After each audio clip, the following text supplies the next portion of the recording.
Hey, everybody. Happy Tuesday. Another beautiful day here. I think we're somewhere in Alabama today. Yes. Yeah. How about that? So let me just say, if there's any interruptions on the door and all that, I apologize up front. Some things have come up that have required my wife and I to travel. Everything's fine now, but we did have a family emergency, so we appreciate all the prayers.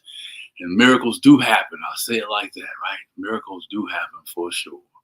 Maybe after a while we'll talk about it on one of the shows on how things happen to people's lives and how people overcome things, man. It was just truly an amazing thing.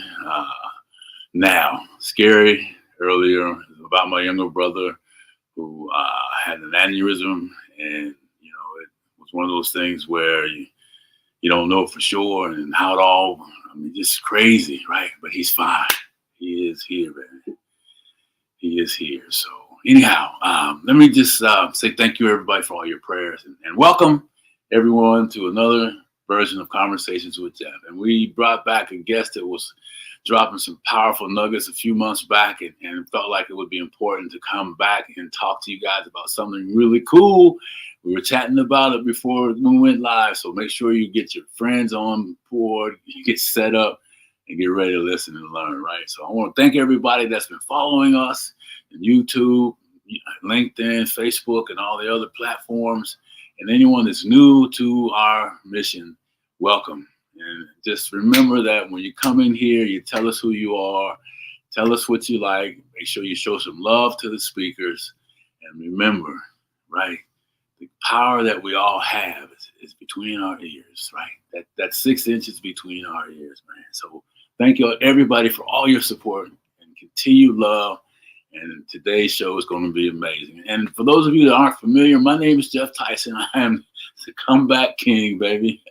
That's right. I got that name from overcoming obstacles in all areas of my life, throughout my life, in relationships, business, health, in the wealth area, communication, and community. So, boy, if you're out there looking for things that you need to kind of help you get to the next step, then you're in the right place. All right. I got to tell you something. So I was just talking to our guests before we went live, and I think we're going to talk about some things that really are really relevant today in this microwave era of time, right? Everything has got to be done and done right away and on the move and fast. But he's got a message I think it's really going to help you hit the pause button and see the power of the result of that, right? So our mission is to help everybody that's listening, and those that aren't listening, share this message, understand, become aware of the conversations that you're having with yourself about yourself, becoming aware of it, right? Oh, man.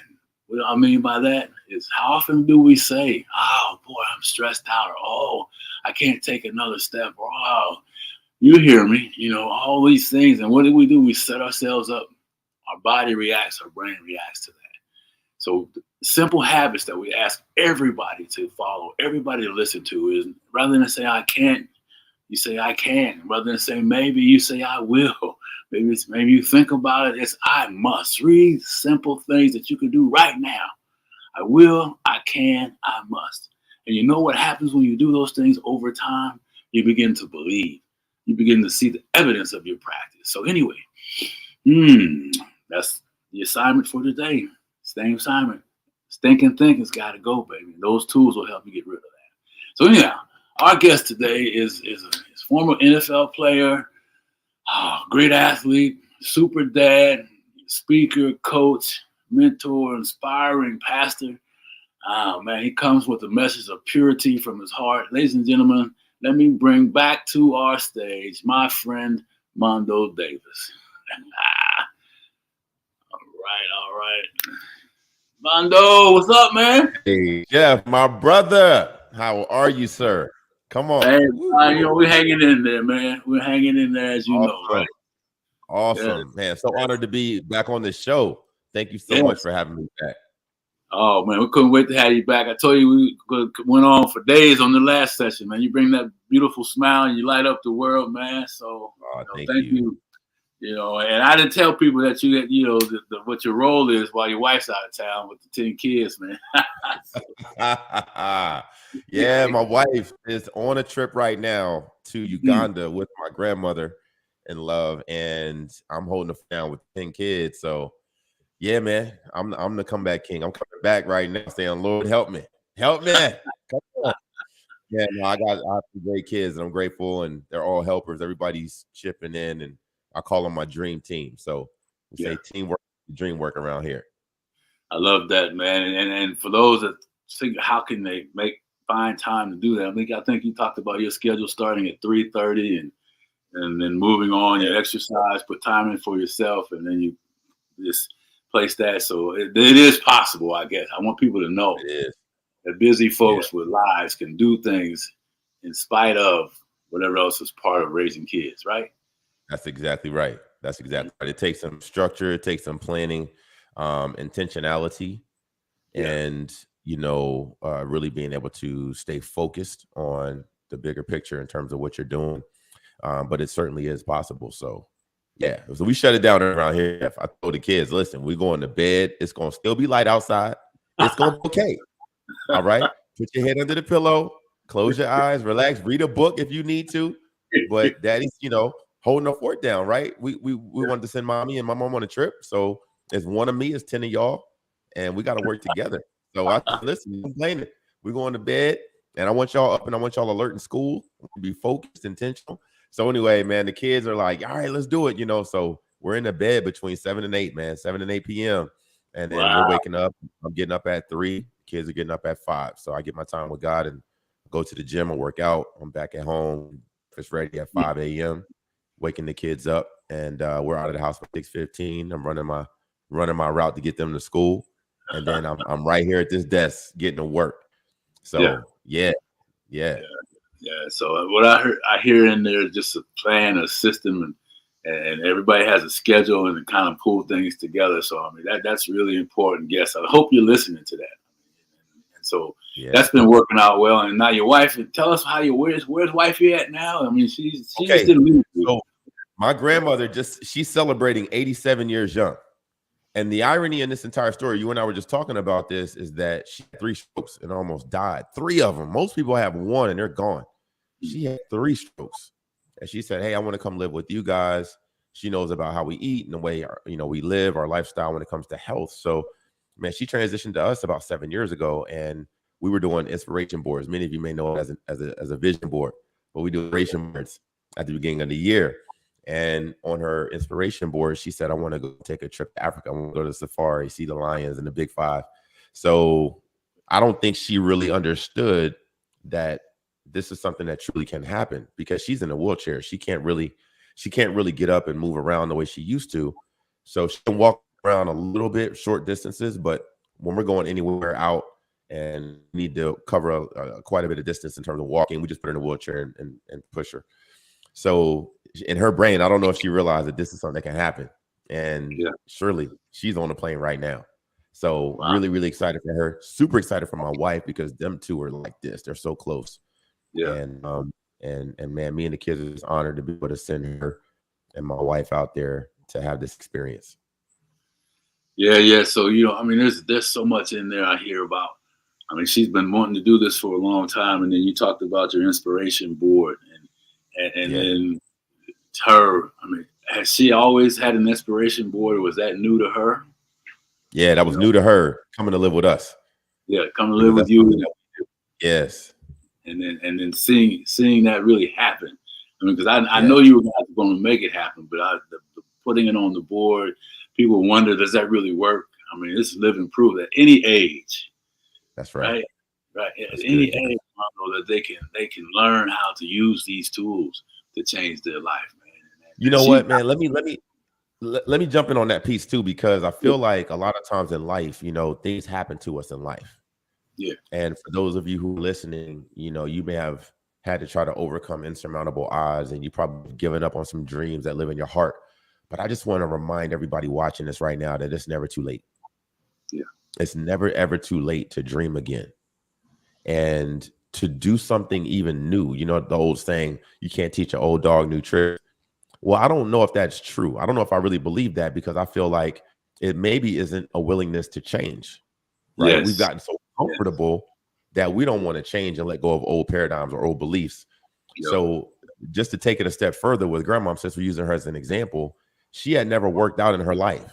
Not a day in her life ever lifted a weight, gone to a gym, went to a track, nothing.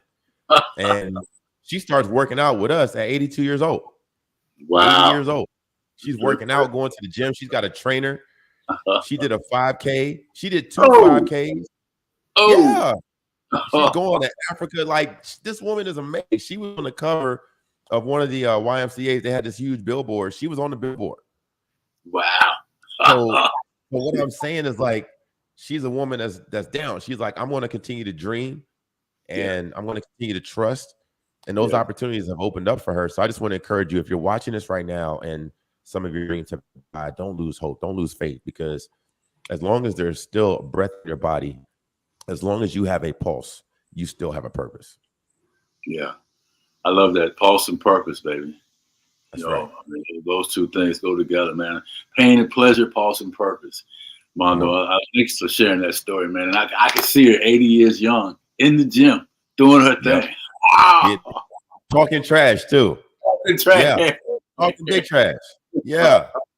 She's amazing. Woo! I love that. I love that, man. Sure. And doing something new, I mean, it's so important too. And I'm not 80, but I'm certainly not 40. And this platform here is something new for me over the last few years. So it doesn't matter what age level you are. Just like you said, keep the hope and the power in that. But we were talking earlier too. Any other points on that before I move you away from there? Because that was powerful. Oh, good. Yeah, thank you. Yeah, I love that, man. And so when we're running, we were talking earlier, Mondoe, about rushing around and really kind of missing out on life. Can we revisit that to the audience? Absolutely. Yeah, and share that story about Usain Bolt. Maybe we start. Yeah.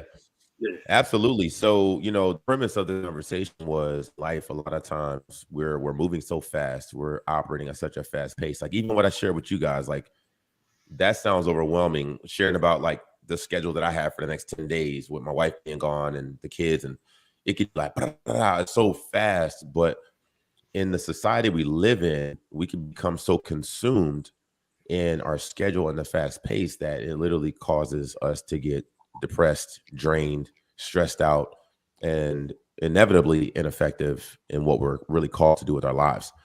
So I was sharing a story that I learned about with the Usain Bolt. And if you don't know, he's from Jamaica. He is deemed as the fastest man in the 100-meter dash on planet Earth. Yes. And his name is suitable for that, right? Usain Bolt. So in the Olympics, as he was training for the last Olympics, he had gotten into training. And if you know, 4 years is the window between the Olympics. So he's 2 years in. He cannot break the 9.75 barrier for the 100-meter dash. And after 2 years of training, he's pushing himself. He's going harder. He's giving 110, 120, 150%. And his trainer finally says to him, Usain, you need to take a break, and we need to build in rest and recovery into your training regime. Usain's like, what are you talking about? I need to go harder. Like, we're trying to win this 100-meter. Let's go. And his trainer's like, no, we need to build in rest and recovery as a part of your training program. And he reluctantly agreed. And he went from 9.75 in his training regime to competing in the Olympics and winning the gold with a time of 9.69. Now, that's 0.06. It's like, you can't even get a finger that fast. If you try to do a timer right now, you can't even do a timer in that amount of time. That's how quick it is. If you were to try to break it down, I mean, the space is probably like this much. That's maybe 0.06 seconds right there. That little bit of space. So that little tiny gap is the difference between the gold and the silver. That little gap is the difference between first and second place. That gap is the difference between making history and being forgotten about. Wow. And the difference was building in rest and recovery as part of his strategy. And I want to encourage everyone that's listening, and this is something I've had to implement in my own life. And that is realizing that, yes, you're going to give 110%. Yes, you're going to be your best. Yes, you're going to go all out. Yes, you're going to give everything you have to be all that you're called to be. But are you building in a strategy for rest and recovery? Are you taking a Sabbath once a week? Or are you working nonstop every single day for the last 6 months, 7 days a week, 365, 24/7? Are you always plugged into your phone? Are you engaging? We were just talking about this, Geoff. Are you engaging with those that you love? Are you engaging with your spouse? Are you engaging with your significant other? Are you engaging with your children? Are you engaging in your relationships and your friendships where you're actually fully present and you're not thinking about the next thing on your to-do list? Yeah. Yeah. Are you taking a time to rest and recover? So I want to just kind of put the icing on the cake with this in regard to a physiological fact that takes place when we engage in exercise. And this is a perfect illustration to understand the value of rest and recovery. When you're working out, you know, you go to the gym, you get a nice little pump, you know, you feel good. You like walk around like, yeah, you know, I just did my push-ups. I'm feeling swole. I'm feeling swole. You hear people say, oh yeah, you look swole. You look swole. Yeah, let's go. Right? But you know that when you come under that kind of resistance and that level of training, that you're actually doing the opposite. You're actually breaking down the muscle fiber. In fact, you're actually shredding muscle fiber. So your muscle fibers are literally being destroyed. Yeah. And when you go to bed that night, when you take time to rest, when you take time to recover, that is when the muscles are actually being rebuilt. Yes. And your brain sends a message through your neurological system to the muscle site that was broken down and say, hey, we need some reinforcements. Think about it like this. Herschel Walker said that my mind is the general, my body is the army. Yes. And if you think about it like this, you just went to war. Okay. And when you take a time to sit down and recover and rehash what just happened, your brain, the general, say, hey, look, we need some reinforcements. We just went under a lot of stress right there. So I'm going to recruit some more soldiers for this particular task that we're going to do again tomorrow.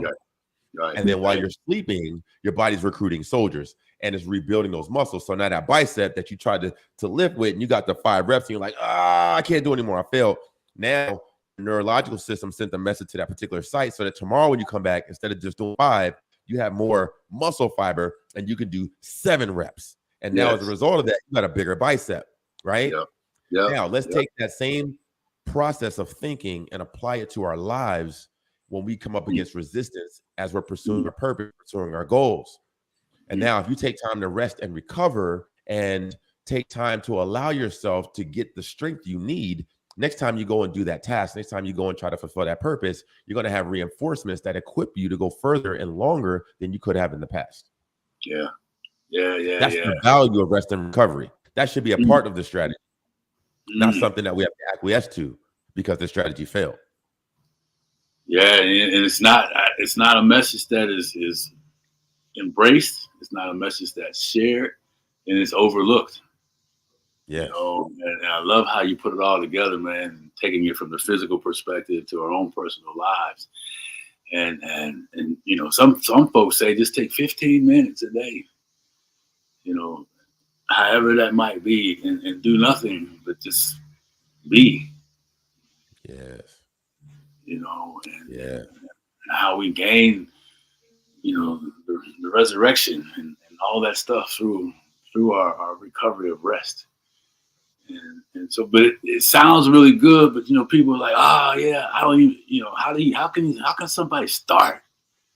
You know, what's the suggestion on getting started? What's the tip? Yeah. I love that. So there's 2 things for me that are staples. Number 1 is I take a Sabbath once a week. So once a week, I'm not doing anything work related. I'm going to spend time with God. I'm going to spend time with my family, and I'm going to sleep until my body is ready to get up. So that's the first thing. I do that once a week. Okay. That's what I recommend. Take once a week, whatever day you choose, Sunday, Saturday, Friday, and take a Sabbath. If you work on the weekends, take a day during the week, take Monday and take a Sabbath. Okay. It's a command and there's a reason for that. Okay. The second thing is I start my day every day with quiet time. I start my day every day. First thing in the morning when I get up, I usually got to go to the bathroom, so I'm gonna hit that bathroom.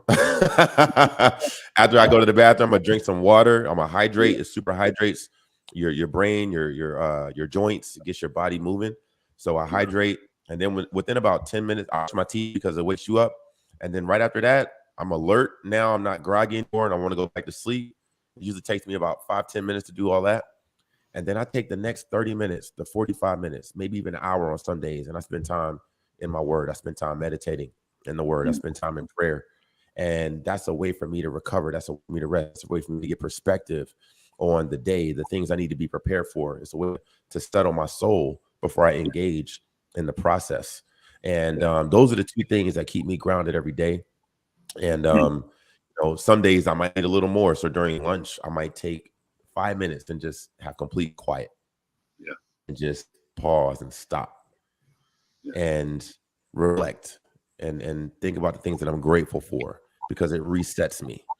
Yeah. So those little tiny things don't require a lot of time, don't require a lot of effort, but if the discipline will take you a lot further than if you try to continue to do things in your own strength.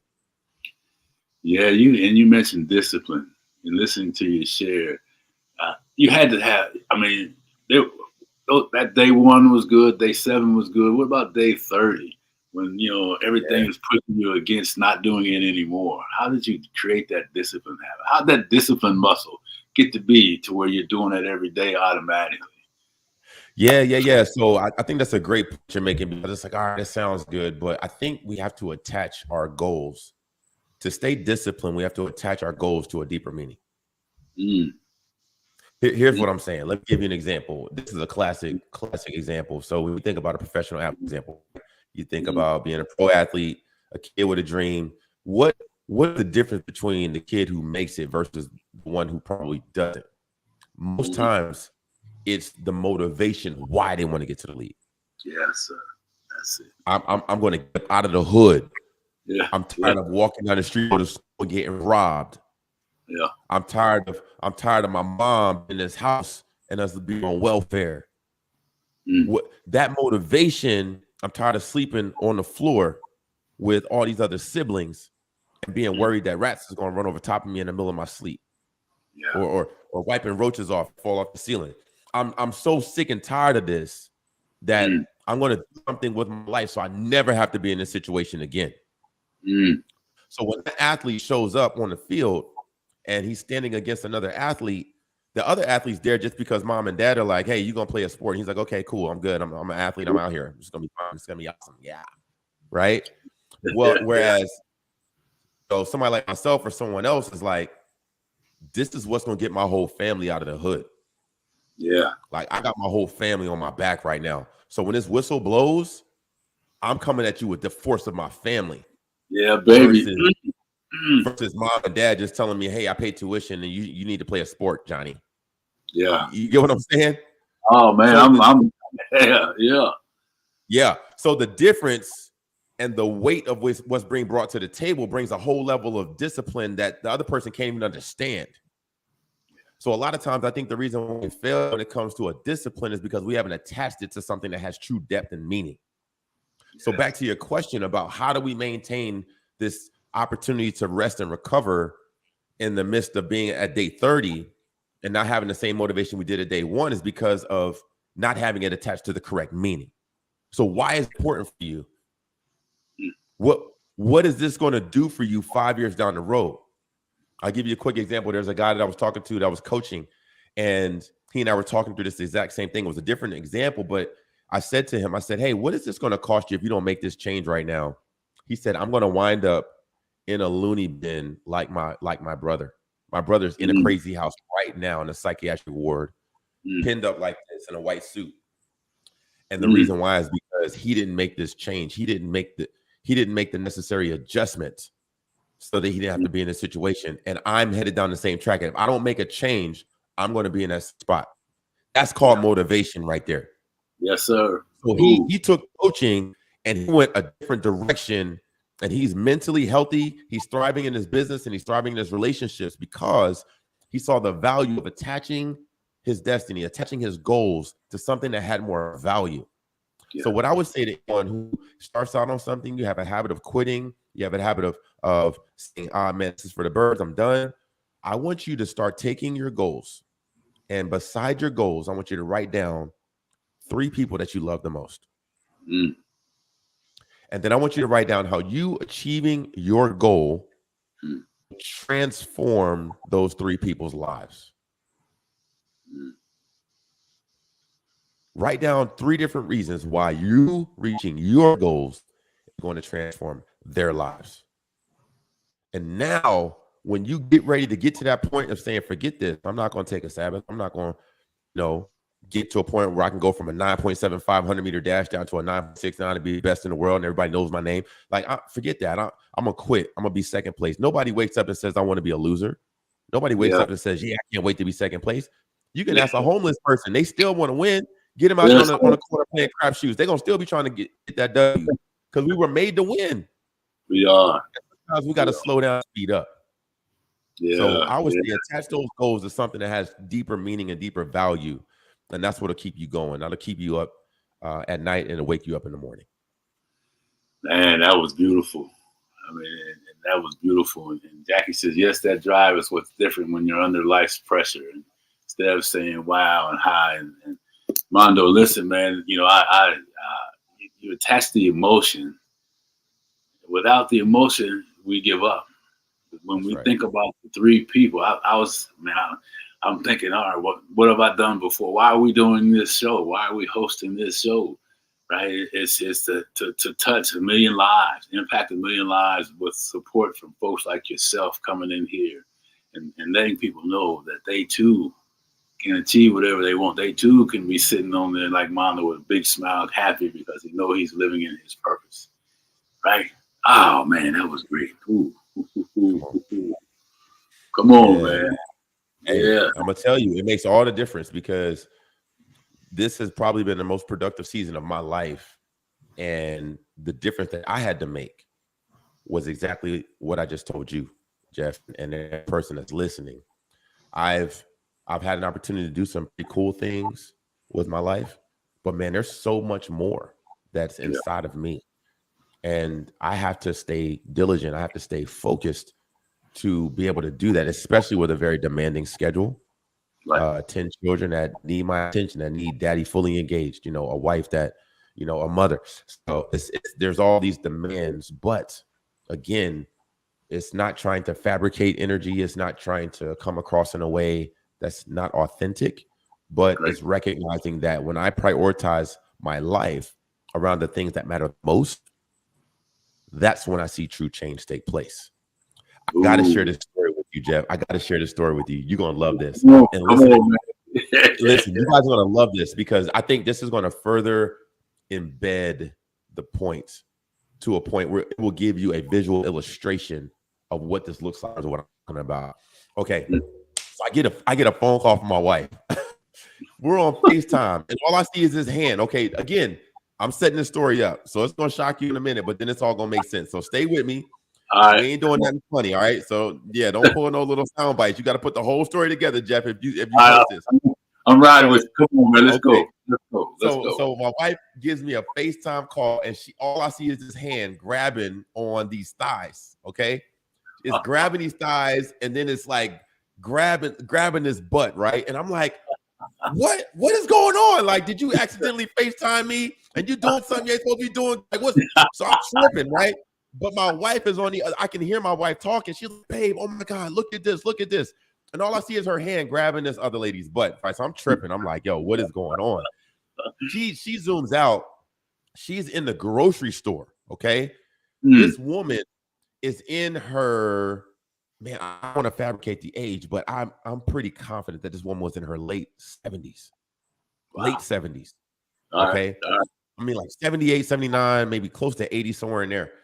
I might be getting her age. I'm undercutting. It might be a little older. Okay. Gotcha. But between 75 to 85 years old, give you the picture. My wife is in the store. She's like, babe, I can't believe this. Look. She's squeezing on this lady, right? And this lady's she's just posing and let my wife grab all on her. And I'm like, what is going on? She's like, babe, this is Miss Bree. Miss Bree is a professional bodybuilder, and she just started working out like 5 years ago. Wow. Look at her. She got a 6-pack Geoff, her thighs just like, boom. I mean, this woman looks amazing. And she's just smiling. And my wife is like, look at this, babe. I can't believe it. Oh my God.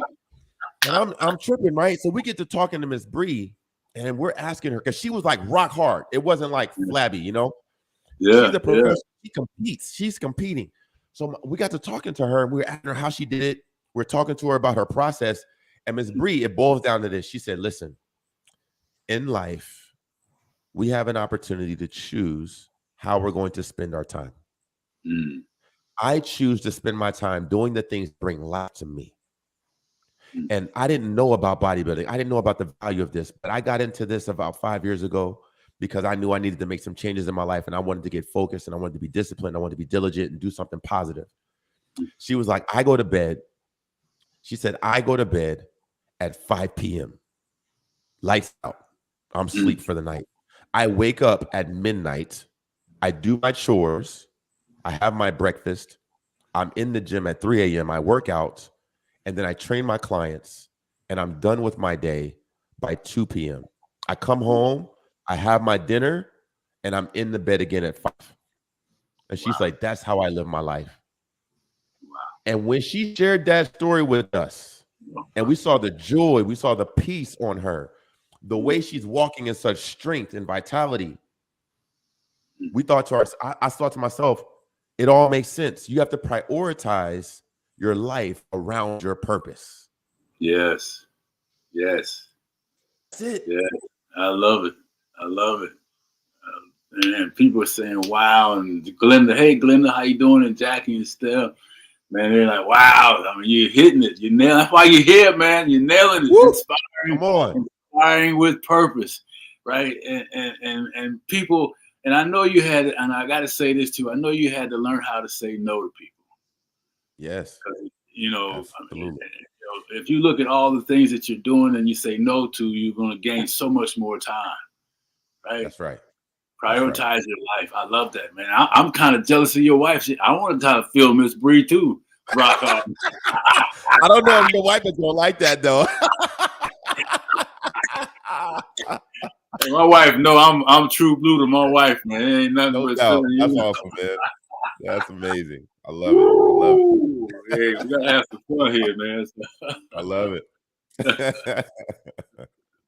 That's great. Oh, but yeah, man. when she shared that story, I'm sorry. Go ahead, Geoff. No, go ahead, man. Go ahead. Nah, man. I was just gonna say, when she shared that story, I don't know about you guys listening. I would love for y'all to put it in the chat. But what it did for me, hearing her tell that, it went from this euphoric epiphany in theory of, hey, stay disciplined, you know, focus, go all out, grind, like all of that sounds great. And we need to do those things. But it never clicked for me where it was just like, boom, it all comes to one place and it makes perfect sense until I recognized that you can do that. You can go to bed at 5 p.m. and that's your bedtime, literally. Like, and then wake up at midnight to start your day. Like, wow. Like I heard people working night shifts and all of that, but it never really, excuse me, clicked where it's like she made a conscious decision. Yeah. And it changed everything. Yeah. And it didn't matter if it fit anybody else. I mean, think about that schedule by itself alone. I mean, the world's going people just getting off work, getting ready to live part 2 of their life. And she's going to bed because she already lived hers for the day. Exactly. Whoa. I'm like, wow. It just went off. Man, it shifted everything. So that's why earlier when I said, yeah, Geoff, my day starts at 3 a.m., that was a result of hearing Ms. Bree's story. So my day ends at 8. I'm in the bed, sleep at 8 o'clock. I'm up 3. Yeah. And by the time lunchtime hit, I didn't have a full work day. Yeah. Wow. And work days, that's a whole nother conversation because the work day that we've grown up to believe is not the work day that we need to keep living by. But that's another conversation, man. Ooh. Right. Ooh. Hey, listen. Another episode, Geoff. Another episode. if you have me back, maybe we can unpack that. Hey, listen, you know, I got some crazy thoughts going on my head about some next steps, man. So I think the audience will love it too. So as we wrap up, you know, give us like in your parting words, And thank you again, Mondoe, for spending some time. And thanks to those in the audience showing some love. We really appreciate y'all. Keep coming back. Share this message. Get this thing out here, right? Boy. You're all right, Jack. I got work to do, removing things that don't matter. We all do. Pick one at a time. We all do. So Mondoe, as we wrap up, man, and leave us with something that, just kind of wraps up the day. So as you were talking, here's what came to me. Distraction is an infraction that prevents traction. Yes. I'll say it again. Distraction is an infraction that prevents traction. And every single day, we're bombarded with so many distractions. And I want to encourage you, as I said earlier, if you have a pulse, you have a purpose. So don't let distractions be an infraction that prevents you from gaining traction.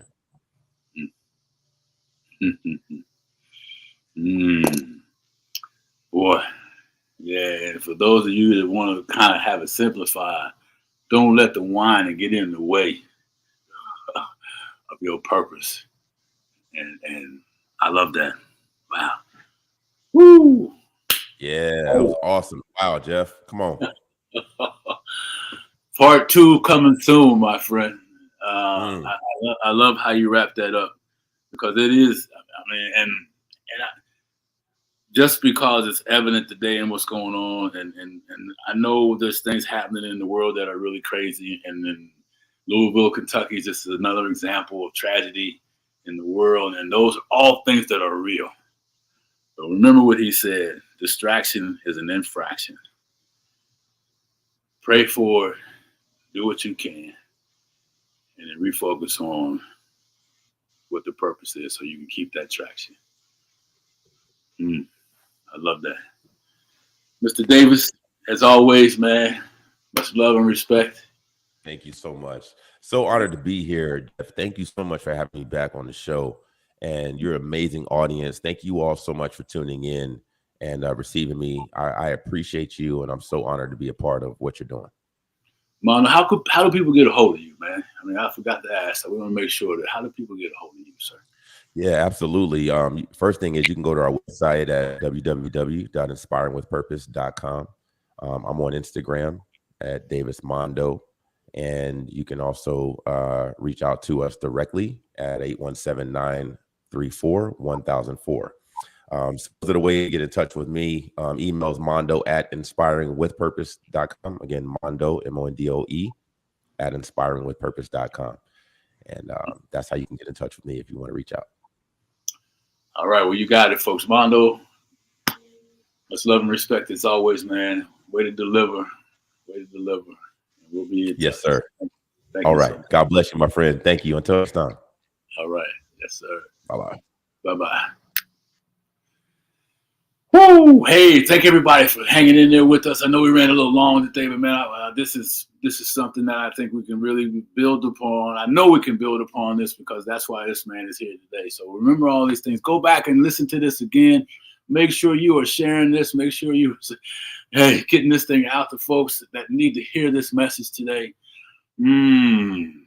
Subscribe to Conversations with Geoff and be a part of the community that's going to be a part that's going to gain 1 million, change 1 million lives through messages like you heard today.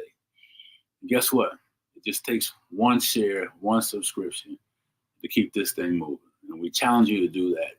Get a hold of that stinking thinking. Stop that stinking thinking.